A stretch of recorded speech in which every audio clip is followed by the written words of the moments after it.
اور so many Times یہ ہوتا ہے، ہر شخص کے ساتھ بھی اپس اینڈ ڈاؤنز آتے رہتے ہیں،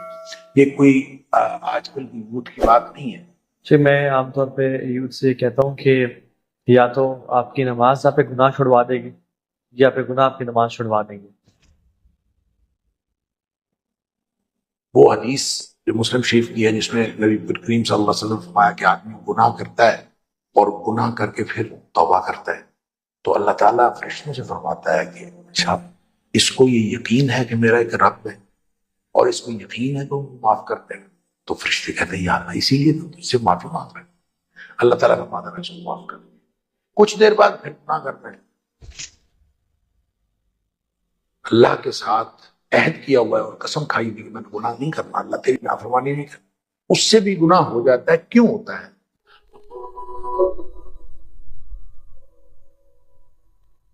اور میں سے کچھ لڑکوں کو جانتا ہوں جو کہ دے کرائے every night after committing sins کہ یار اس فون سے دور رہنا، یہ فون میری بربادی کا سبب بن چکا ہے، لیکن وہ نکل نہیں پا رہا ہے آفٹر ایون نوئنگ۔ ان کے لیے کیا آپ کی ایڈوائس ہے؟ دیکھیں جو گناہ ہے نا وہ اس کی طرف اترائی ہے اور نیکی کی طرف چڑھائی، تو گناہ کی طرف آدمی ویسے ہی پھسلتا چلا جاتا ہے، مشکل نیکی کی طرف جانا ہوتا ہے۔ لہذا جو لوگ اس دلدل میں پھنسے ہوئے ہیں اور اس گہرائی میں گر چکے ہیں وہ بعض اوقات نکلنے چاہیں بھی تو بہت مشکل لگتا ہے، ان کو ناممکن لگتا ہے کہ ہم کیسے نکلیں۔ اچھا ان جنرل تو نیکیاں ہیں، کوئی بھی نیکی کریں ان کو کوشش یہ کرنی چاہیے کہ ٹھیک ہے وہ گناہ میں پھنسے ہوئے ہیں لیکن ان کو نیکی کرنے کی کوشش کریں، وہ ایک بھی نیکی کریں گے تو ان کے گناہ میں کمی، اتنی گناہ میں کمی واقع ہوگی اور وہ دے ول فیل کہ وہ گناہ میں کمی واقع ہوگی۔ ایسے بچے جو بھی اپنے آپ کو فیل کرتے ہیں اور اپنے آپ کو بے بس سمجھتے ہیں وہ ایک تو ان کو یہ ان جنرل ہر نیکی کرنی چاہیے، اور دوسرا یہ کہ نماز اور قرآن کے ساتھ، اور تیسرا یہ کہ اللہ کے ذکر کو تھوڑا زیادہ کریں، اپنی زبان جو ہے وہ اللہ کے ذکر سے بھر کریں۔ اس کے لیے لا حول ولا قوت الا باللہ یہ بڑی زبردست ایک بے بسی کا کلمہ ہے، اور اللہ کے سامنے اپنے آپ کو بے بس کر کے پیش کر دیں، اور اللہ کے سامنے اپنے آپ کو پیش کریں کہ یا اللہ میرے پاس تو کچھ نہیں ہے، نہ کوئی اجتماعی طاقت نہ کوئی انفرادی طاقت مجھے بچا نہیں سکتی۔ اگر وہ فیل کرتے ہیں کہ مجھے بچنا چاہیے تو پھر اپنی بے بسی اللہ کے سامنے پیش کریں کہ یا اللہ مجھے نہ کوئی طاقت بچا سکتی ہے گناہ سے، لا حول کا مطلب اجتماعی طاقت کہہ لیں اور قوت کا مطلب انفرادی قوت،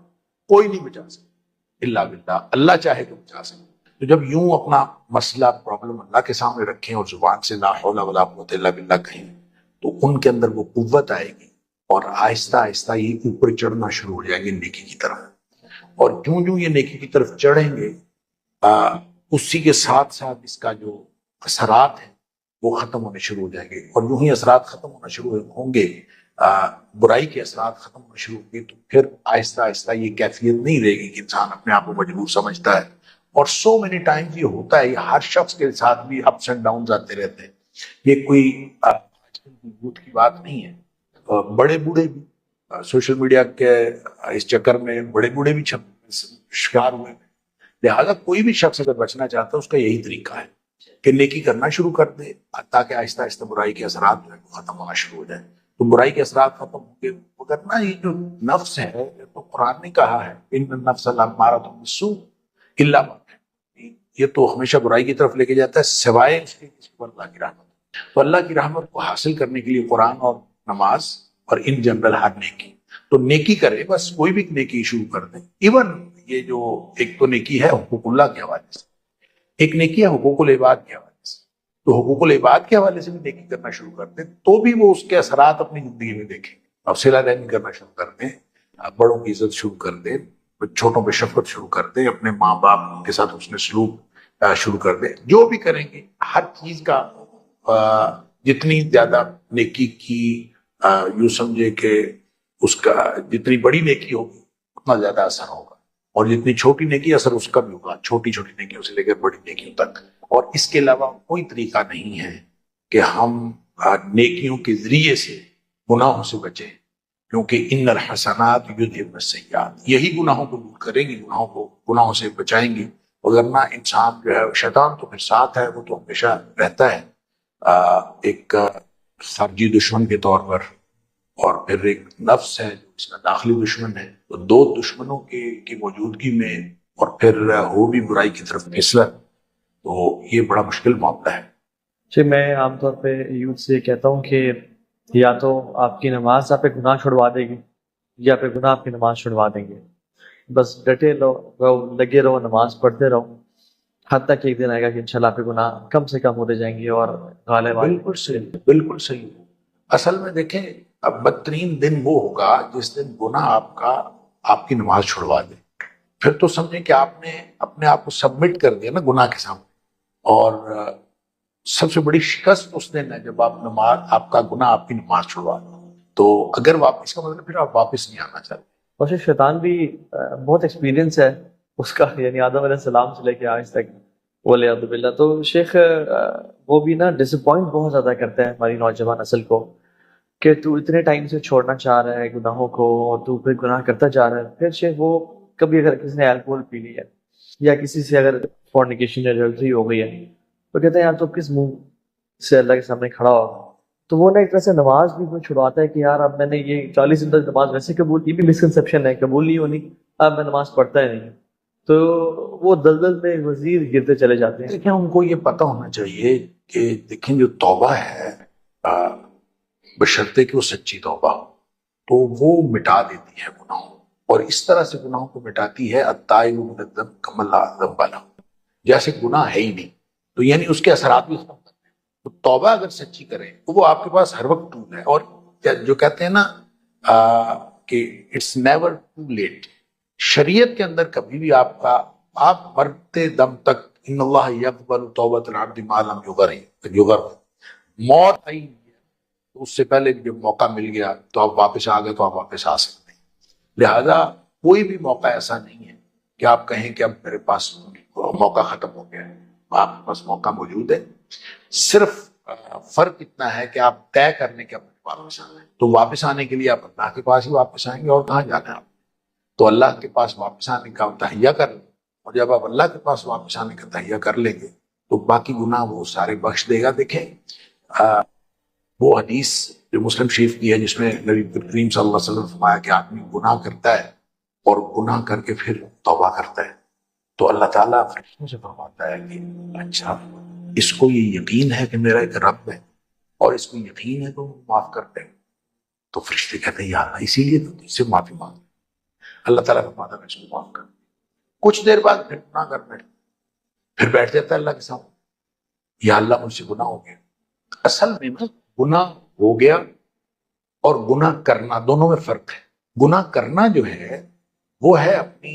جو گناہ کرتا ہے نا وہ سوچ سمجھ نہیں کرتا ہے، وہ یہ سوچ سمجھ کے کرتا ہے یار دنیا اتنے بڑے بڑے گناہ کرتی پھرتی ہے، میں اگر اتنا سے کر رہا ہوں تو کیا فرق پڑے گا، وہ یہ سوچتا ہے، پہلے کیلکولیٹ کرتا ہے اور کیلکولیٹ کر کے پھر کرتا ہے۔ جب وہ گناہ اس طرح کرتا ہے نا سوچ سمجھ کے، اس کو توبہ کی توفیق بالعموم نہیں ہوتی۔ دوسرا شخص ہے وہ کہتا ہے کہ میں نے گناہ اللہ کی نافرمانی نہیں کر، طے کر اللہ کی نافرمانی، گناہ اس سے بھی ہو جائے، کیونکہ کل بنی آدم خطاء، ہر ایک سے خطا ہوتی ہے، خیر الخطائین التواب۔ دیکھیں فرق یہ ہے کہ راستے پہ جا رہا ہے، پاؤں پھسلا ہے، ادھر پاؤں پھسلا ہے، کبھی ادھر پاؤں پھسلا ہے، تو یہ فوراً واپس لاتا ہے اپنا پاؤں اور پھر اللہ سے معافی بھی مانگتا ہے۔ تو جس شخص نے گناہ نہ کرنے کی اللہ کے ساتھ عہد کیا ہوا، قسم کھائی ہوئی کہ میں گناہ نہیں کرنا، تیری نافرمانی نہیں کرنا، اس سے بھی گناہ ہو جاتا ہے۔ کیوں ہوتا ہے؟ یا جذبات کی مغلوبیت کی وجہ سے، یا حالات کی مغلوبیت، کبھی حالات اس طرح سے اس کو ڈومینیٹ کر جاتے ہیں کہ وہ پگھل جاتا ہے، چلے وہ گناہ کی طرف چلا جاتا ہے، یا پھر اس کے جذبات اس قدر ڈومینیٹ کر جاتے ہیں کہ وہ پگھل جاتا ہے اور گناہ کر بیٹھتا ہے۔ لیکن جو ہی جذبات ٹھنڈے پڑتے ہیں یا جو ہی حالات کے اندر ذرا تبدیلی واقع ہوتی ہے تو اس کو فوراً خیال آتا ہے کہ یہ کام تو میں نے نہیں کرنا۔ وہ جو خیال آتا ہے، وہ جو ندامت ہوتی ہے، وہ پشیمانی ہوتی ہے، وہ اللہ کو بہت پسند ہے، اس کو فوراً خیال آتا ہے وہ میں نے تو نہیں کرنا، یہ مجھ سے کیا ہو، لہذا یہ اللہ سے وعدہ کرتا ہے کہ میں اب دوبارہ نہیں کروں گا، اور پورے عزم سے کہ یا اللہ میں دوبارہ کبھی زندگی میں نہیں کروں، لیکن کچھ دیر بعد اس کے لیے پھر اللہ تعالیٰ فرماتا ہے کہ یہ پھر مجھ سے معافی مانگ رہا ہے تو کیا اس کو یقین ہے کہ میرا رب مجھے پھر بھی معاف کر دے گا؟ تو یقیناً فرشتے کہتے ہیں اللہ تیرے سے مانگ رہا ہے. اللہ تعالیٰ فرماتا ہے کہ میں اس کو بخش دوں. پھر کچھ دیر ٹھہر کے پھر کر, یعنی یہ کرتا رہتا ہے, گناہ کرتا ہے, توبہ کرتا ہے, گناہ کرتا ہے, توبہ کرتا ہے, لیکن سچی توبہ کرتا ہے کہ میں نے نہیں کرنا, اس سے گناہ پھر بھی ہو جاتا ہے. وہ ہوتا اسی طرح ہی ہے, یا جذبات کی مقبولیت ہے یا حالات کی مقبولیت ہے. تو پھر اس کو اللہ تعالیٰ فرما دیتا ہے, چونکہ یہ دل سے سچا ہوتا ہے, واقعتاً واپس آنا چاہتا ہوتا ہے, اس لیے پھر اللہ تعالیٰ فرماتا ہے کہ اب یہ ساری زندگی گناہ کرتا رہے اور توبہ کرتے رہے, میں نے اس کو پیسے ہوا. لیکن یہ اس وقت ہے اگر واقعتاً انسان واپس آنا چاہے. بہت سارے لوگ کہتے ہیں کہ ہم واپس آنا چاہتے ہیں, چاہ نہیں رہے ہوتے دل سے. وہ اس میں دیکھیں پاؤں پھسلا ہے نا, تو پاؤں پھسلا ہے تو آپ اس گند میں اپنے آپ کو انجوائے کرنا شروع کر دے کہ یار یہ پھسلنے سے تو مزہ پڑا,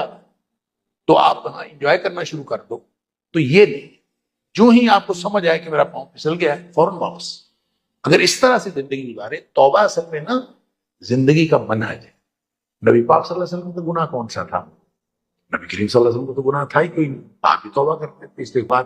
تو استغفار اور توبہ اصل میں مومن کا منہج ہے. مومن اپنی زندگی میں توبہ اور استغفار کرتا رہتا ہے, اور اگر توبہ اور استغفار انسان کرتا رہتا ہے, دنیا میں جو چھوٹے موٹے گناہ آتے ہیں اللہ تعالیٰ وہ معاف کرتا رہتا ہے. تو اصل میں توبہ اور استغفار کی سچائی ہے